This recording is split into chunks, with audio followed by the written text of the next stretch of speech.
Hello team, कैसे हैं आप सभी। आई होप कि आप सब बहुत बढ़िया होंगे। आज हम बात करने वाले हैं why I choose forever. ये हमारा आज का टॉपिक रहेगा।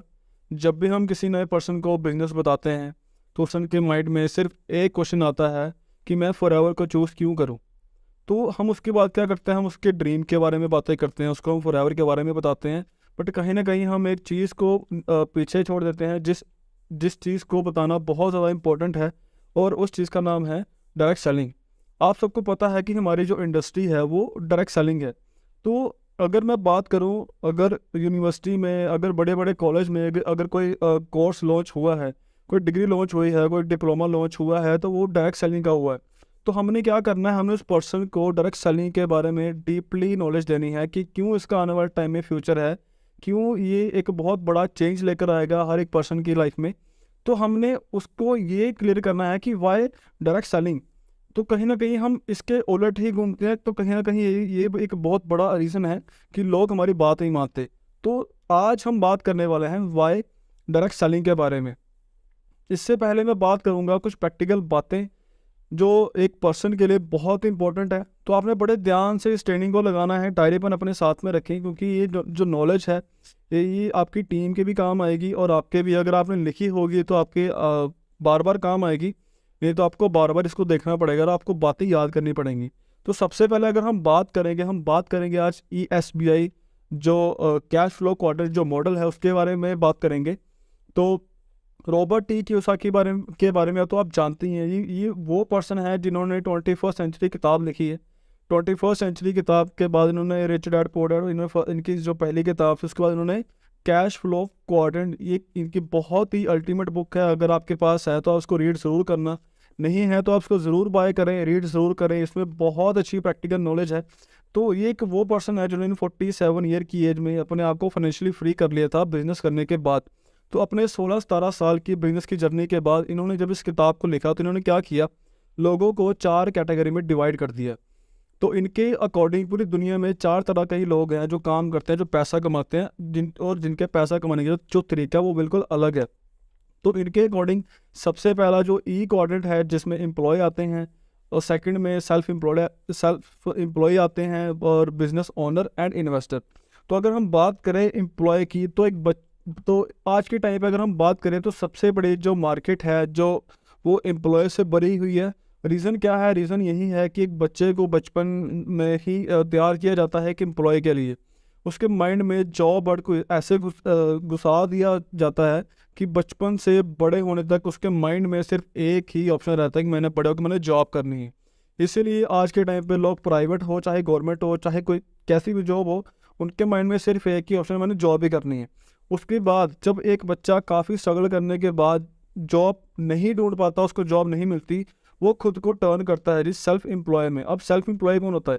सेल्फ एम्प्लॉयड वो पर्सन होता है जिसकी खुद की कोई शॉप होती है, चाहे वो करियाना है, चाहे कपड़ों की दुकान है, चाहे वो मोबाइल की शॉप है, तो चाहे वो कोई डॉक्टर है। इवन कि कुछ पर्सन ऐसे हैं जो अपनी जॉब के बाद अपनी दुकान ओपन करते हैं, उनको भी हम सेल्फ एम्प्लॉयड ही कहते हैं, क्योंकि उनकी खुद की शॉप होती है।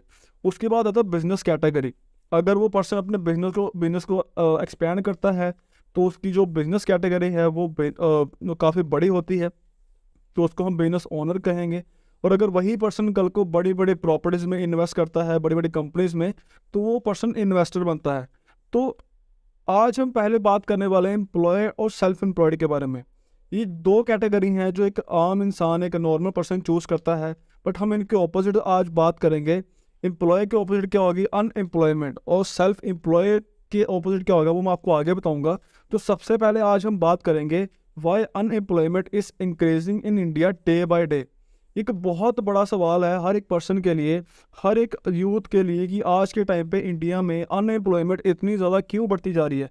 तो कहीं ना कहीं इसका मेन जो कारण है हर एक पर्सन के माइंड में, वो है जी कि गवर्नमेंट इस चीज़ को बढ़ा रही है ना। बट आज इस सेशन में मैं आपके सारे वो एक जो डाउट है ना मन में, मैं वो क्लियर करने वाला हूँ। चाहे वो गवर्नमेंट का हो, चाहे वो प्रैक्टिकल हो, चाहे वो प्राइवेट का हो, हर एक चीज़ आज मैं क्लियर करने वाला हूँ कि इसमें गवर्नमेंट का कोई रोल ही नहीं है ना। तो सबसे पहले अगर हम बात करें रीज़न बिहाइंड अनएम्प्लॉयमेंट, आज हम अनएम्प्लॉयमेंट के पीछे के कारण का पता करेंगे।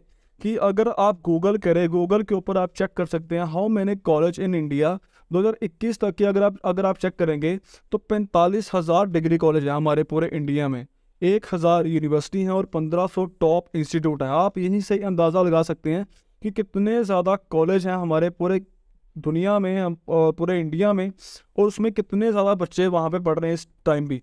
तो इंडिया में काफ़ी तरह की डिग्रीज हैं, है ना, डिप्लोमा है, कोर्स है।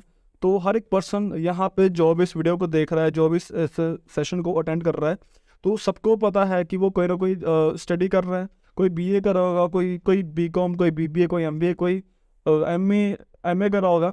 तो आप यहाँ पे देख सकते हैं हर एक इंसान कोई ना कोई जॉब कर रहा है, उसके साथ साथ स्टडी कर रहा है। कोई स्टडी कर रहा है, कोई साथ साथ में कुछ और भी कर रहा है। तो इंडिया में हर एक पर्सन कुछ ना कुछ कर रहा है। तो इतनी सारी डिग्री होने के बावजूद क्या आपको पता है जी स्टूडेंट रेट एवरी ईयर कितना होता है इंडिया में? अगर हमें इस चीज़ की क्लैरिटी होगी तो हम पता लगा सकते हैं कि इंडिया में हर साल कितने बच्चे पास आउट होकर निकल रहे हैं और कितनी ज़्यादा अनएम्प्लॉयमेंट निकलती है इंडिया में हर साल। तो सबसे पहले अगर मैं बात करूं, मैंने 10 ऐसी कॉमन डिग्रीज़ को मैंने चूज़ किया है जो हर एक पर्सन कर रहा है। आप सब में से कोई ना कोई इसको कर रहा होगा। तो आप देख सकते हैं बीसीए, बीबीए, बीकॉम, है ना, एमसीए, एमबीए, तो कोई ना कोई इसको कर रहा होगा। तो जस्ट सपोज करते हैं कि किसी क्लास में हो सकता है कि 20 बच्चे हों, किसी में 30 हो, किसी में 40, किसी में 50 हो सकता है किसी में 60 भी हो सकते हैं, 70 भी, 100 भी हो सकते हैं। बट मैं क्या करता हूँ, हम यहाँ पे लेते हैं सबके सब सारी की सारी क्लास में 50 बच्चे हैं जो स्टडी कर रहे हैं बीसीए से लेकर एमए तक। हर एक क्लास में 50 बच्चे हैं।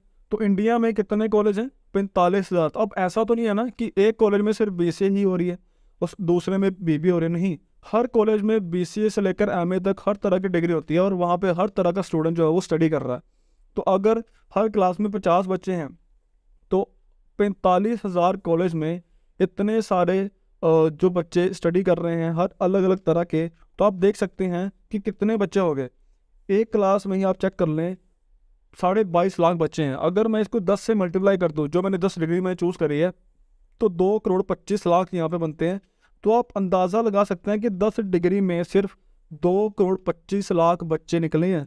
बट आपको बता दूं इसके अलावा भी बहुत बहुत सारी डिग्रीज हैं जिनमें इंजीनियर भी आती है ना, और भी काफ़ी सारी डिग्रीज हैं, सिविल भी आती है। तो आप देखें कितने सारे बच्चे होंगे कि जो हर साल पास आउट होकर निकलते हैं बाहर, है ना, मार्केट में जॉब लेने के लिए।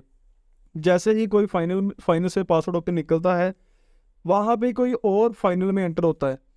तो ये जो सर्कल है ये चलता ही रहता है। तो आप खुद अंदाज़ा लगाएं, अगर 2,25,00,000 बच्चे हर साल जॉब ढूंढने के लिए मार्केट में निकलते हैं, तो आप अंदाज़ा लगाएं अगर इसमें से मैं सपोज करता हूं कि 1 करोड़ बच्चों को हर साल जॉब मिलती है। जस्ट एक इमेजिन करते हैं, वैसे इंडिया में तो पॉसिबल नहीं है। जस्ट आप इमेजिन करें अगर 1 करोड़ लोगों को भी इंडिया में जॉब मिल रही है हर साल, तो उसमें से जो बाकी बच गए 1,25,00,000 उनका क्या बनेगा? वो क्या करेंगे आने वाले टाइम में? तो यही एक रीज़न है कि हर साल ये जो नंबर है ये बढ़ेगा। हर साल अगर हम लेके चलें कि हर साल अगर 2,25,00,000 बच्चे पास आउट होकर निकल रहे हैं और 1 करोड़ बच्चों को ही जॉब मिल रही है, तो जो बचते जा रहे हैं उनका क्या बनेगा? यही है जी मेन रीज़न अनएम्प्लॉयमेंट का। अब यहाँ पे लोगों का कहना क्या है जी कि गवर्नमेंट जो है वो यहाँ पे काफ़ी बड़ा अपना रोल प्ले कर रही है अनएम्प्लॉयमेंट को बढ़ाने के लिए। अब मुझे आप एक बात बताओ, किसी पर्सन को जॉब कब मिलती है? किसी भी पर्सन को जॉब तब मिलती है जब कोई इंडस्ट्री खड़ी होती है। जब एक बंदा एक बिजनेस खड़ा करता है, उस बिजनेस के लिए वो लोगों को ढूंढता है, उसको लेबर चाहिए, वहाँ पे 5-10 हज़ार लोग उसको चाहिए, उसको इंजीनियर चाहिए 10 से 15-20 उसको इंजीनियर चाहिए, तब जाके किसी बंदे को जॉब मिलती है। बट हमारी गवर्नमेंट तो बार बार ट्राई कर रही है कि यार कोई ना कोई बाहर की जो कंपनी है वो इंडिया में अपना जो प्लांट लगाए। जस्ट इमेजिन करते हैं कि बाहर से किसी बड़े पर्सन ने, जस्ट मान लेते हैं कि एलोन मस्क आ गया इंडिया में, उसने अपनी एक बिल्डिंग खड़ी कर ली, उसने अपना एक प्रोडक्शन प्लांट लगाया और उसने वहाँ पर 50,000 लोगों को जॉब के लिए बुलाया। अब मुझे बताओ वो 50,000 बंदे कौन होंगे? वो इंजीनियर होंगे या वो लेबर होंगे? ऑब्वियस सी बात है कि वो 50,000 बंदे लेबर होंगे, ना कि इंजीनियर। उसकी पूरी फैक्ट्री को चलाने के लिए सिर्फ कम से कम 50 इंजीनियर में भी ये ज़्यादा होंगे। बट अगर मैं लेके चलूँ 50 इंजीनियर अगर उसको लग रहे हैं तो बाकी तो लेबर होंगे। तो लेबर वाले बंदे कौन से होते हैं? लेबर वाले बंदे वो होते हैं जिन्होंने 12th करी होती है, जिन्होंने बीए करी होती है, जो उससे भी कम, है ना। तो आप खुद अंदाज़ा लगाएं, इतने सारे लोग इंजीनियर करके पास आउट हो रहे हैं, तो इतने सारे लोगों को जॉब कैसे मिलेगी? कोई भी इंडस्ट्री इतने सारे लोगों को जॉब दे ही नहीं सकती, चाहे जितनी भी इंडस्ट्री खड़ी हो जाए, गवर्नमेंट जितना भी जोर लगा ले, इतने सारे लोगों को गवर्नमेंट जॉब नहीं दे सकती। तो हमें इस बात को समझना पड़ेगा कि हर साल स्टेट बाय स्टेट जो अनएम्प्लॉयमेंट है वो बढ़ती जा रही है। अगर इस चीज़ की क्लैरिटी हमें होगी तभी हम अपनी लाइफ में कुछ और ऑप्शन चूज़ कर पाएंगे, नहीं तो हम सारी उम्र जॉब में फंसे रहेंगे, जॉब का ढूंढने के चक्कर में। तो हमें खुद देखना पड़ेगा कि जॉब के अलावा मार्केट में क्या क्या ऑप्शन है। उसके आगे अगर हम बात करें, स्कूल कभी बंद नहीं होंगे, कॉलेज कभी बंद नहीं होंगे, यूनिवर्सिटीज़ कभी बंद नहीं होंगी। यहाँ से बच्चे पास आउट होकर निकलते रहेंगे और अनएम्प्लॉयमेंट बढ़ती रहेगी, बढ़ती रहेगी और बढ़ती रहेगी। इस चीज़ को हमने समझना है। और जब कोई बच्चा पैदा होता है, आपको पता होगा कि हमारे इंडिया में एक रूल है, जैसे बच्चा पैदा होता है तो उसका एक फ्यूचर डिसाइड कर दिया जाता है कि अब ये बड़ा होकर डॉक्टर बनेगा, लॉयर बनेगा, इंजीनियर बनेगा। बट क्या वो फैमिली उस बच्चे से कभी पूछती है कि बेटा तूने बड़ा होके क्या करना है? अगर उस बच्चे को उसके इंटरेस्ट के अकॉर्डिंग पढ़ाया जाए, उसके इस इंटरेस्ट के अकॉर्डिंग उसको बड़ा किया जाए, तो कहीं ना कहीं ये जो अनएम्प्लॉयमेंट का जो रोल है ये कम हो सकता है। बट हमारे इंडिया में ऐसा नहीं है। हमारे इंडिया में प्रेशराइज किया जाता है बच्चों को कि तेरे 95 आने चाहिए, तेरे 98 आने चाहिए, तेरे 100% आने चाहिए, नहीं तो कुछ नहीं।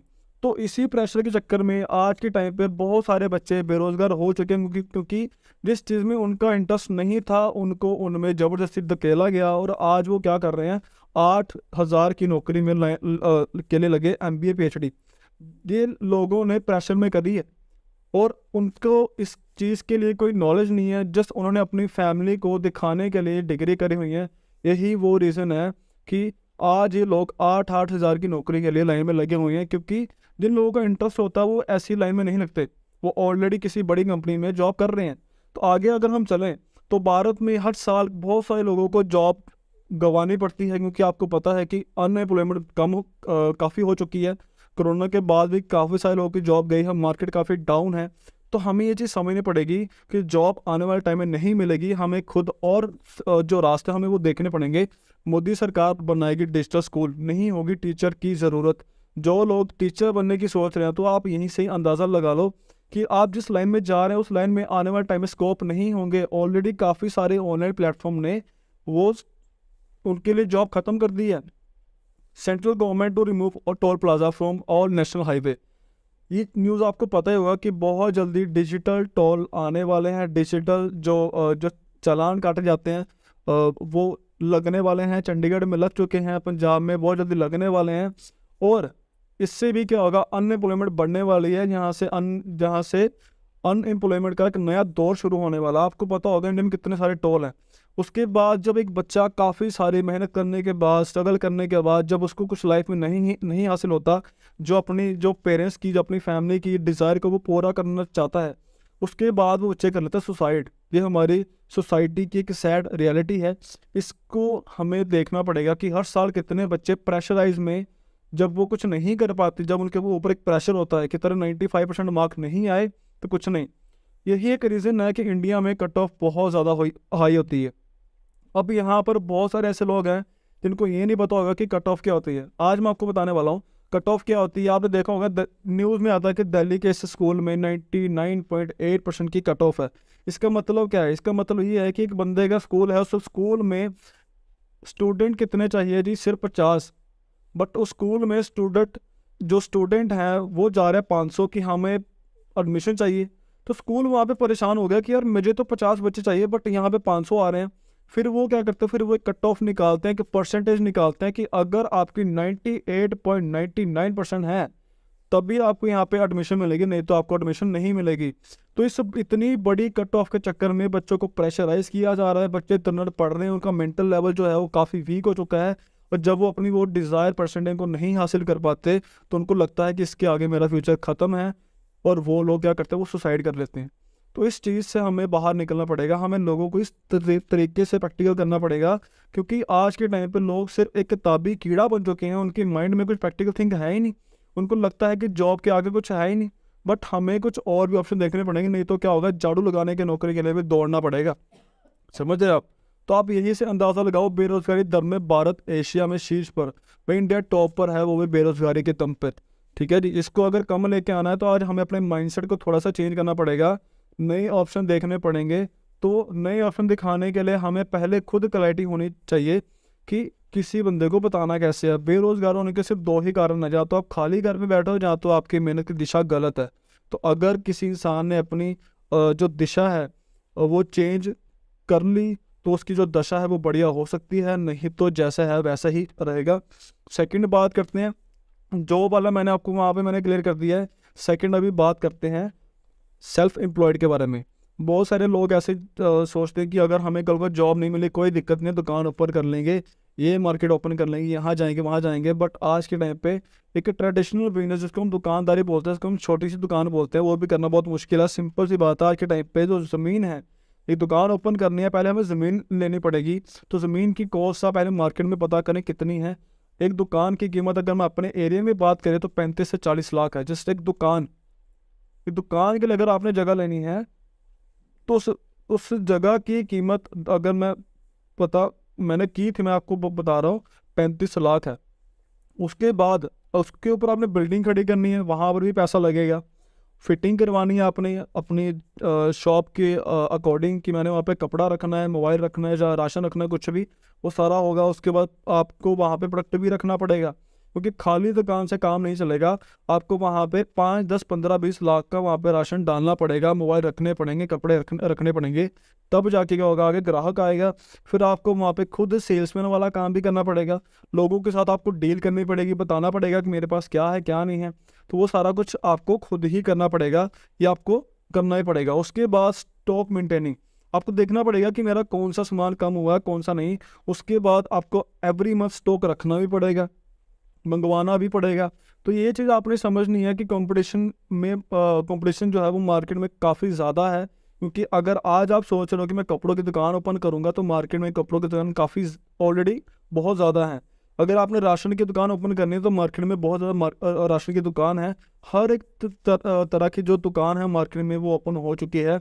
इस चीज़ को आपको समझना पड़ेगा कि अगर आपने ओपन करनी है तो आपको लिमिटेड एरिया में एक्सपैंड करना पड़ेगा, क्योंकि अगर आपकी जो दुकान है एक लिमिटेड एरिया में है तो 50 किलोमीटर दूर से कोई बंदा आपके पास राशन लेने नहीं आएगा, आपके पास आपके लोकल का ही बंदा आएगा। तो आपके लोकल में जो ऑलरेडी एक बंदा बैठा है वो अपना ग्राहक आपके पास क्यों जाने देगा।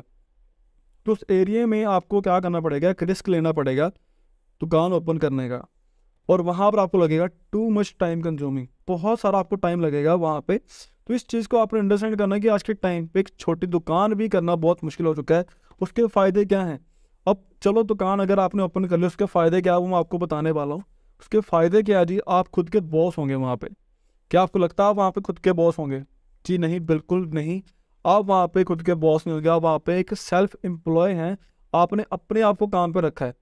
मतलब कि अगर आप दुकान पर जाएंगे, दुकान का शटर ओपन करेंगे, वहाँ पे झाड़ू पोछा लगाएंगे, बैठेंगे, तभी ग्राहक आएगा, तभी पैसा आएगा, अदरवाइज आपको पैसा नहीं आएगा। इस चीज़ को आपने समझना है। सेकंड, आपको वहाँ से पैसिव इनकम मिल सकती है। क्या आपको लगता है पैसिव इनकम मिलेगी? नहीं, आपको वहाँ पर मिलेगी एक्टिव इनकम। जब तक आप उस दुकान पर बैठेंगे आपके पास ग्राहक आएगा, आपके पास पैसा आएगा। अगर आप दुकान पे नहीं हैं, आप थोड़ा सा आगे पीछे हो गए, आपकी दुकान बंद है, आप कहीं शादी पे चले गए, घूमने चले गए, तो आपका जो ग्राहक है वो किसी और के पास जाएगा, फिर आपके पास वो दोबारा नहीं आएगा, क्योंकि आपके पास टाइम नहीं है उसको देने के लिए।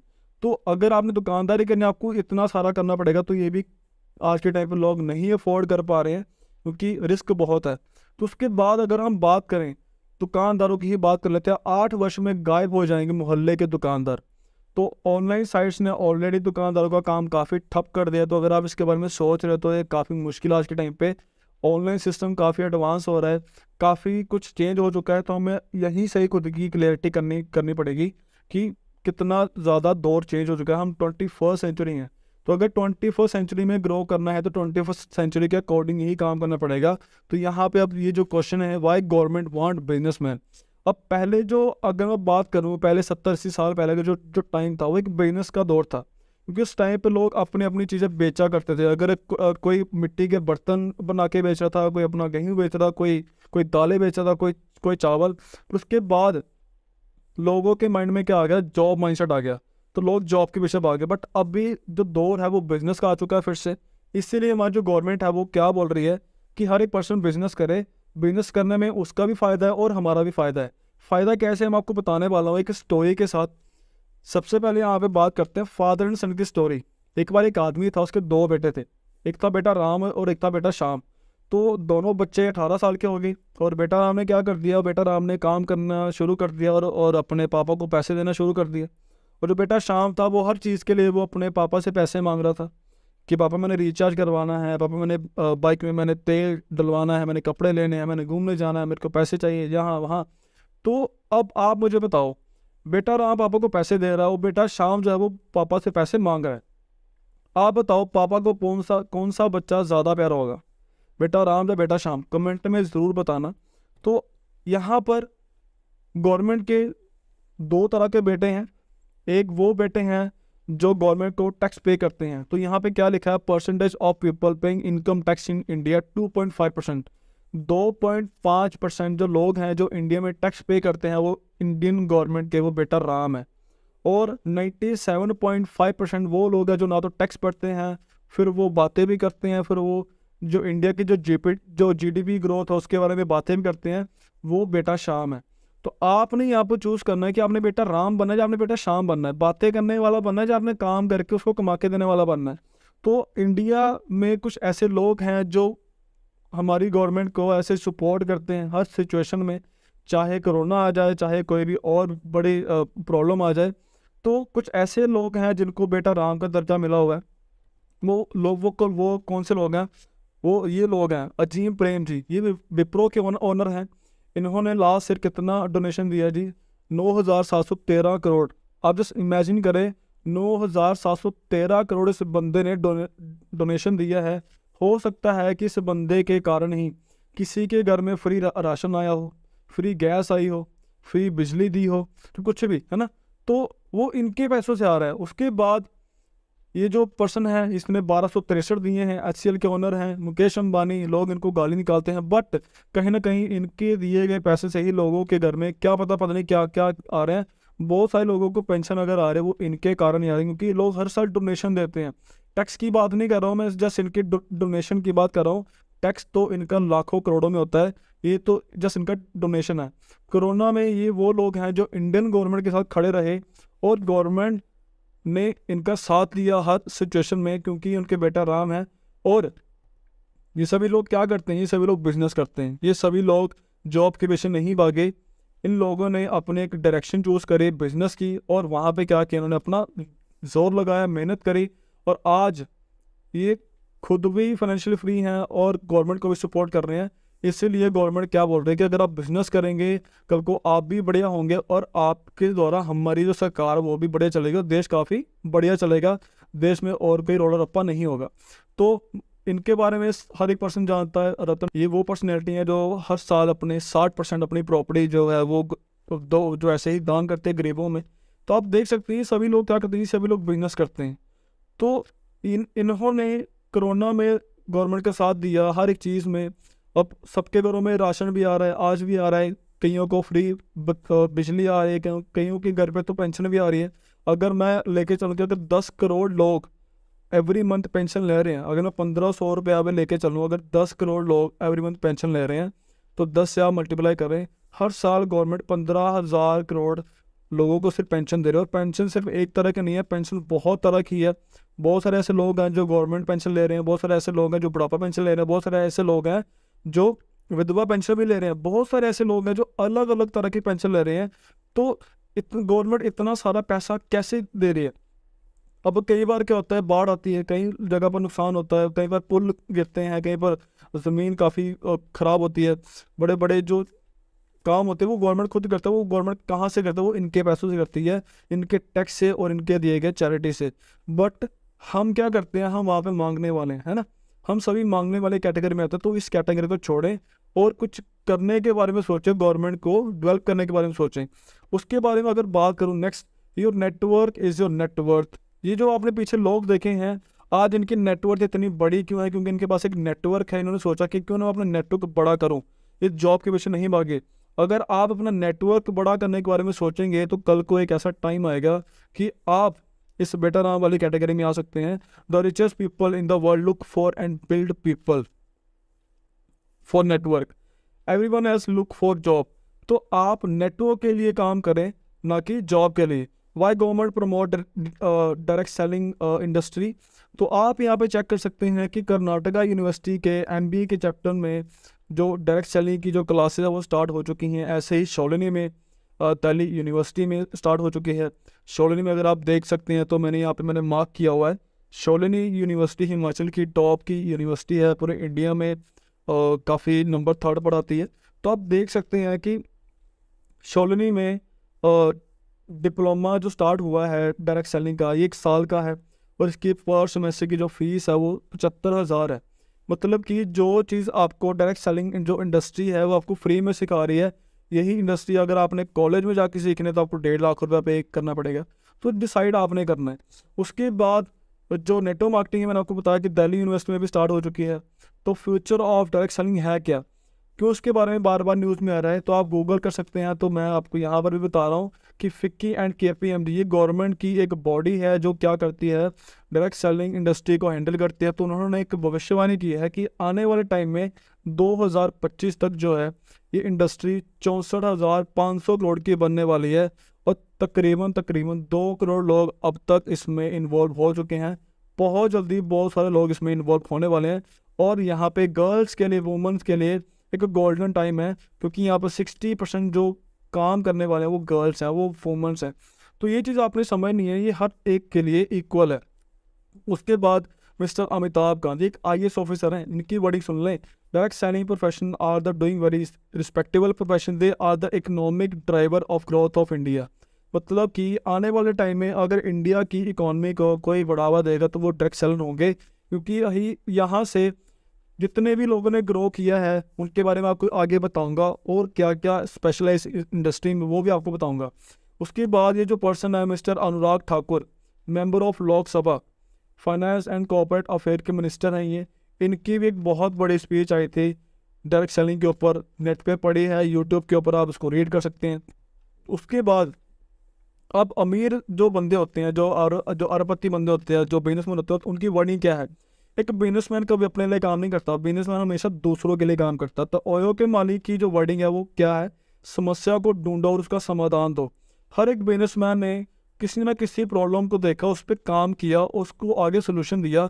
लोग क्या चाहते हैं, लोगों के पास प्रॉब्लम बहुत था बट उनको क्या चाहिए, उनको सोल्यूशन चाहिए। तो ओयो ने क्या सोल्यूशन दिया लोगों को कि जब लोग ट्रैवल करते थे उनको होटल नहीं मिलता था टाइम पर, होटल में जाके चेक करना पड़ता था कि कहाँ पर रूम खाली कहाँ पर नहीं। बट इन्होंने क्या किया, एक ऐप बनाया और एक नेटवर्क खड़ा किया, किसका, होटल्स का। होटल की एक नेटवर्क खड़ा किया, दूसरी लैंग्वेज में एक चेन खड़ी की, और आज आप देख सकते हैं ये बंदा कहाँ पर है। उसके बाद पेटीएम, लोगों को बड़ी बड़ी लाइन में लगना पड़ता था पैसे निकालने के लिए, ट्रांसफर करने के लिए, पर इन्होंने क्या किया, पेटीएम बनाया और उसको ऑनलाइन कर दिया। तो इन दोनों की वर्डिंग क्या है, समस्या और ज़रूरत। तो आज के टाइम पे लोगों की समस्या क्या है, वेल्थ, ज़रूरत क्या है, हेल्थ। तो इन दोनों का जो कॉम्बिनेशन है वो एक कंपनी के पास है, उसका नाम है फॉरएवर लिविंग इंटरनेशनल, जो 44 ईयर से इस इंडस्ट्री में काम कर रही है और ये पूरी दुनिया में टॉप की इंडस्ट्री है। ऑलरेडी 160 से भी ज़्यादा कंट्री में एक्सपैंड हो चुकी है। और फॉरएवर, अब हम बात करने वाले हैं वाई फॉरएवर।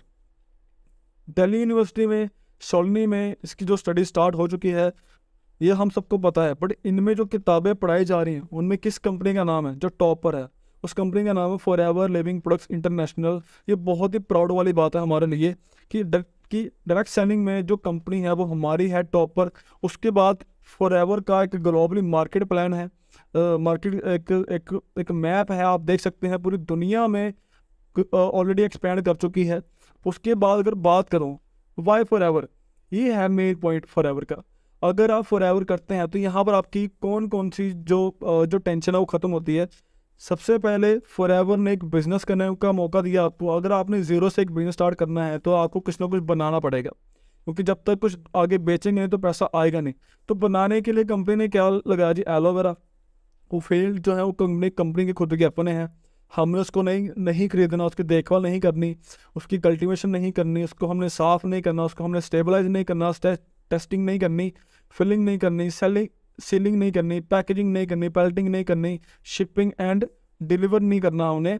हमने जस्ट क्या करना है, हमने इस बिजनेस को आगे एक्सपेंड करना है। ये सारा सारा काम कंपनी ने खुद करना है। मतलब क्या जी कि 95% काम कंपनी ने कर दिया, बस 5% काम जो है वो हमारा है।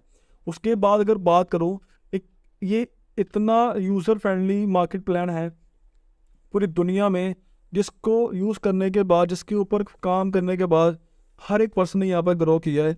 कंट्री ऑलरेडी 160 देशों में एक्सपेंड कर चुकी है, और कंपनी जो है वो आपको भी मौका देती है कि आप भी अपने घर पे बैठे बैठे 160 देशों में काम कर सकते हो।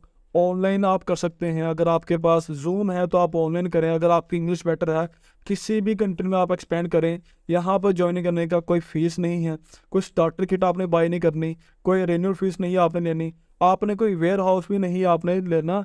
सारा का सारा काम कंपनी ने करा हुआ ऑलरेडी। उसके बाद होम बेस्ड बिजनेस है। अगर कोई वाइफ है वो अपने घर से करना चाहते हैं वो घर से भी कर सकती है।